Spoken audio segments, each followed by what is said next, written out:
Good afternoon, everyone, and welcome back. This is Daily Trading Analysis with a quick market update for today, Monday, March 18th. Today, it's no news Monday in the US. We got, though, the inflation data for Europe zone, and it is quite optimistic. We got 3.1, less than expected and less than the previous one. Month over month, 0.6, as expected, 0.6 the consensus. The previous one was in the negative. And year over year, we are right now in the 2.6, less than the previous one and as expected on the consensus. So pretty good news for Europe. But as you know, the US usually don't care too much about UK unless it's in the same direction. And after last week's CPI and PPI for US were so bad, I don't think this is going to push the market too much.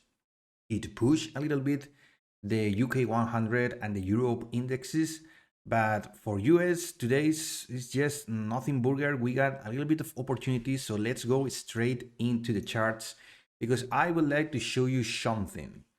Because sometimes you don't know why price action is so bullish with all the fundamental data that we are just accumulating to the bad side, to the downside. So let me just provide you a little bit of clear view of how I traded today and how I took opportunities for my longs.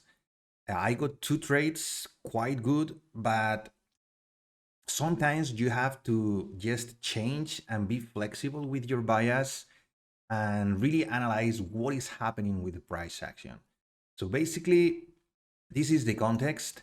The most important thing on the 1 hour chart is just this 1 hour fair value gap inverse that we tested here, and we are continuing doing lower highs. And yesterday we took this liquidity down here, this series of relative equal lows that we at some point we're expecting to just dump it down and start testing these lower liquidities down here on the continuous chart. So on the 30-minute chart, I was basically saying, okay, I maybe can scalp something into the inverse here and then expect a dump continuing lower. That was my plan.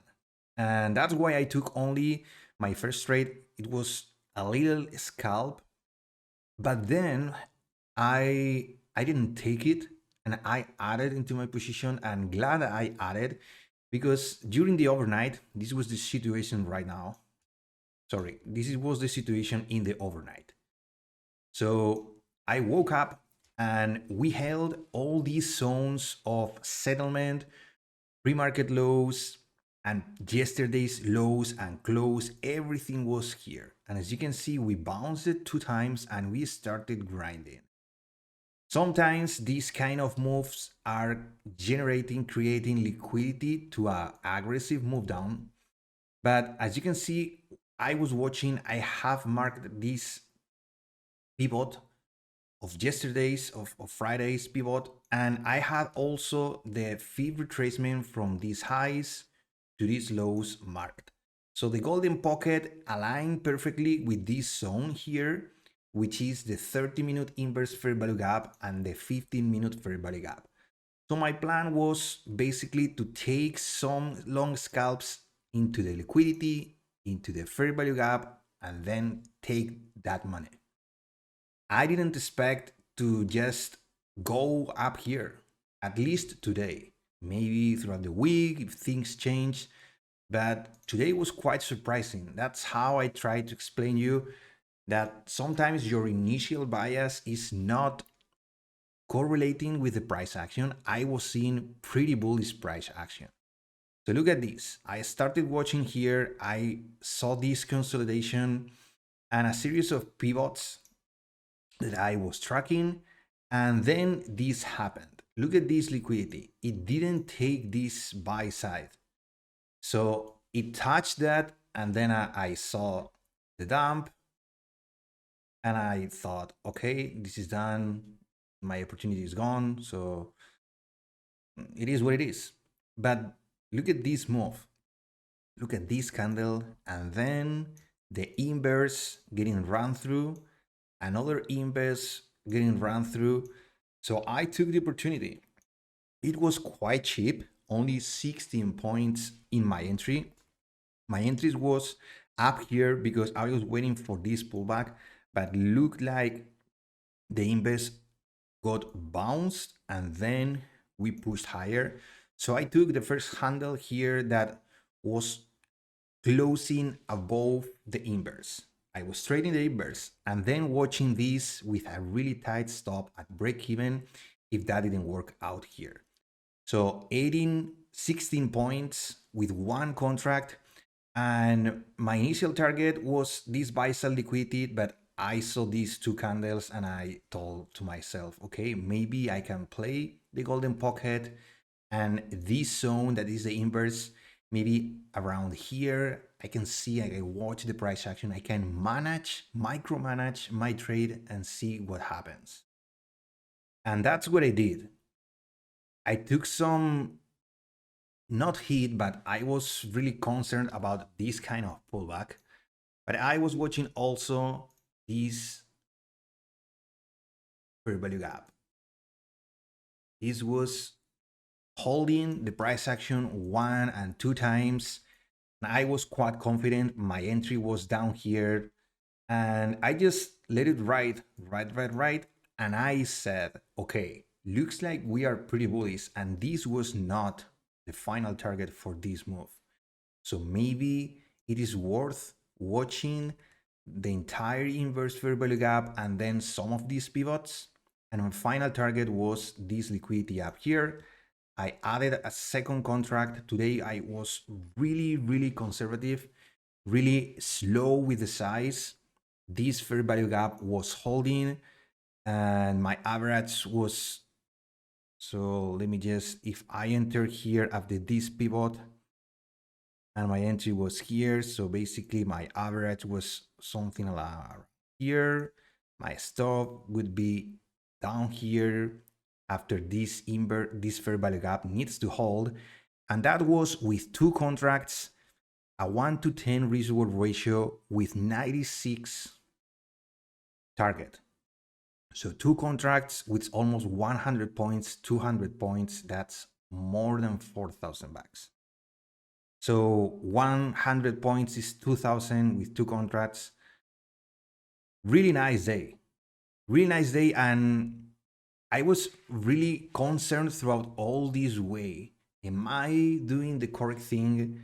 Sorry, this was up here, 110. Am I holding? Am I going to be rug pulled or something like that? And no. I just follow price action. And I think that's my lesson for you today.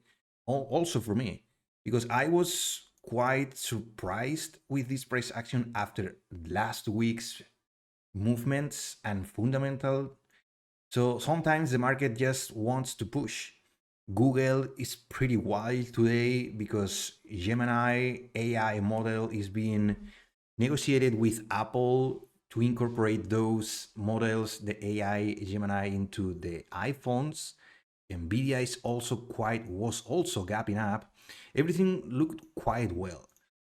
And the thing is that I didn't trade. I mean, 4,000 day for me, it's quite big. I'm averaging half that, 2,000, 2,500. So 4,000 for me is just take it easy for the rest of the week. So I was watching to see, okay, let me see what happens today, because this kind of reversal was unexpected for me. And I wanted to see how much of that reversal actually happens. We have liquidity here. We have last week high here at 18,500.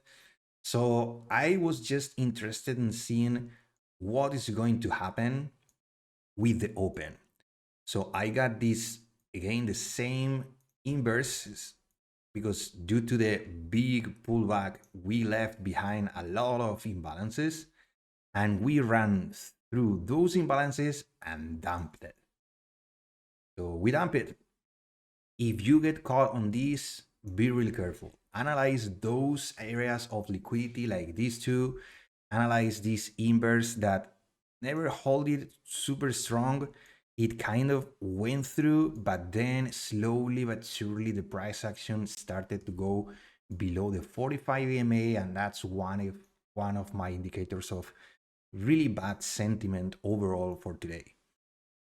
So today it was basically a liquidity run in both directions. We are not dumping, so I'm still quite happy to see that the price action is holding, but we generated so much liquidity here, and there's so much liquidity. Let me go to the continuous chart. There's so much liquidity down here in this area, also this inverse. I mean, we can basically also build up into this 1 hour and then dump it. That could be possible because this is a pretty nice trap that I think the algos are going to defend. The big money is going to defend. So unless this pivot starts to really get squeezed out into the all-time highs, I don't think bulls are safe.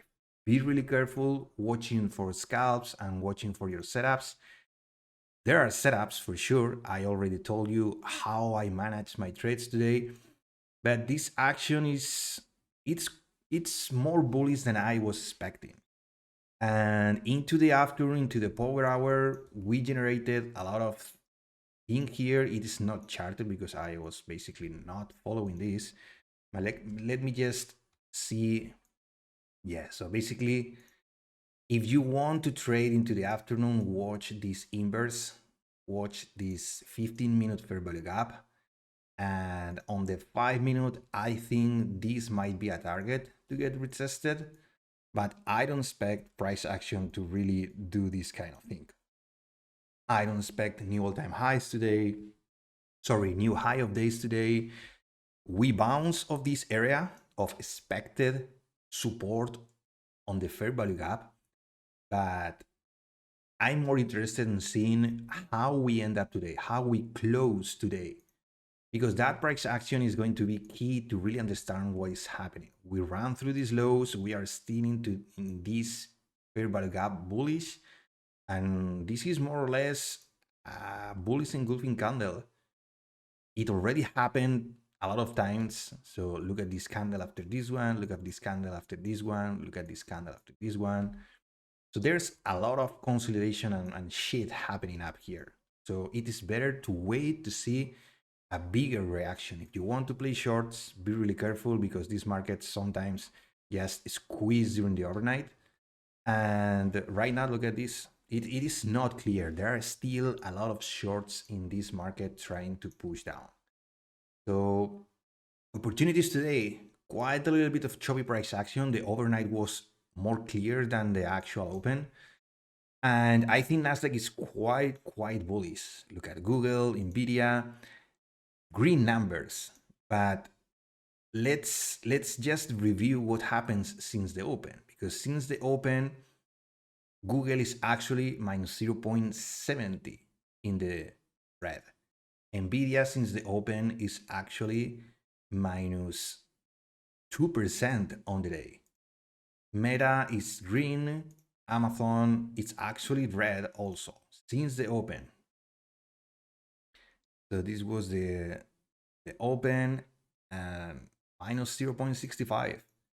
Apple, it's barely flat, barely negative. Microsoft it's green also. So as you can see, a lot of gap up stocks, big tech stocks gapping up, but couldn't hold. That's quite concerning. Another thing that is concerning is the dollar. So as you can see, I've been watching this candle was a killer one. This one, it's one of those candles that you have to pay a lot of attention. And this candle followed by this candle makes a lot of sense. That's why I was targeting this inverse. And as you can see, we have that 1, 2, 3 into this zone of a lot of shorts. A lot of shorts are going to be squeezed if dollar keeps pushing these prices. Look at this. Huge push, consolidation, second leg up. So dollar is quite bullish. yields are quite bullish. The 2-year, the 10-year, Russell, it's not able to hold. It looks like a bear flag age pattern into the next level down. So even though the Nasdaq gap up and a lot of stocks were pushing up, I still don't think treasuries are in the red, by the way, and banks are in the green. But breadth is quite good because RSP is green today, and the percentage of stocks that are above the 20-day moving average increased by 7%. But we are not out of the woods. This is the percentage of stocks above the 200, and as you can see, we are still in a lot of red. So a lot of stocks are slowly grinding lower, and they are losing their strength. That's why during my weekly recap on Saturday, I told you warning signs, be careful. And I think, look at this dump. I think I personally need to see the close today and more information throughout the week. It was really good during the overnight, but it is not able to hold. And sometimes you have to really watch price action and forget about anything else. And that's my key for you today. Be really careful this week. FOMC in 1 hour. There's going to be Nvidia announcing a lot of products and 2-hour conference. Volatility will come. FOMC on Wednesday. I mean, there will be a lot of opportunities, but really manage the risk because those days can be a killer for your account. So that's all from my side. As always, thank you for your time. If you found this video useful, please give it a like, support the channel by subscribing. Thank you for the subscribers. Thank you for watching the videos. I put a lot of effort on the weekly recaps. I hope those are very useful. And on my daily recaps, it's just these kind of videos. I explain to you what I did, what I saw, and what I understand is going to happen, and the kind of sentiment we have not only in the Nasdaq but also in other markets to really find convergences and correlations to really find better opportunities in our markets. So remember that discipline and risk management are key for your success. Stay safe, everyone, and see you tomorrow.